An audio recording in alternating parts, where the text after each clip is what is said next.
you've listened to the first few episodes, you know that we always like to close with a little bit of guidance, maybe a recommendation, something we think that you might want to explore or apply to your relationship around today's topic. And we call this segment Pen to Paper. So today we've talked about my career and the differences that our professions have brought to our relationship.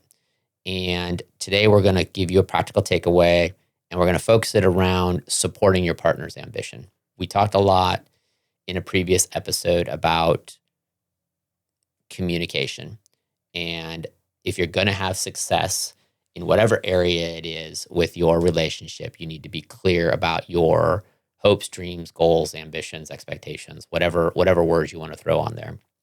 This is no different when it comes to what are your individual career goals, what are your family goals, how do you see those playing out?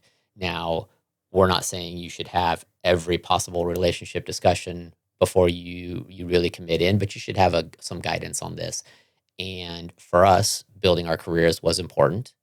The timing on how those careers got built sort of changed as we had kids, but it's always been something that we were real clear that we were both going to work, and that was going to be, it was important to us.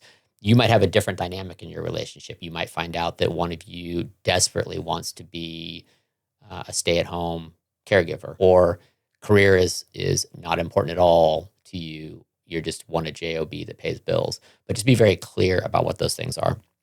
We've also discussed a couple areas of imbalance, because imbalance will happen. We had two big periods of imbalance in ours. One was when I transitioned to being the sole financial earner, and one was when we transitioned out and you went back to work. Those really changed the requirements around the house. They've changed the requirements around the professions.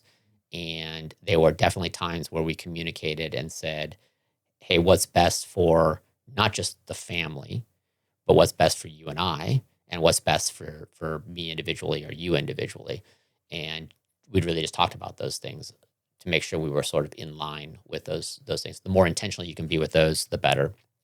So in this segment, we encourage you to communicate with your partner, just in case you didn't catch that from the whole lead in there, about your ambitions. What are they for your career? What are they for your family?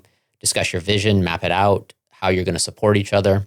Know that there will be times of imbalance, and discuss how you intend to face those times together. One of the things I think we've always been very good at is it's you and I versus whatever the goal is, whatever the challenge is, whatever the ambition is. But it's always done in a framework of what's best for you and I. And then by extension, what's best for our family, because what's best for you and I is by definition going to be best for our family. So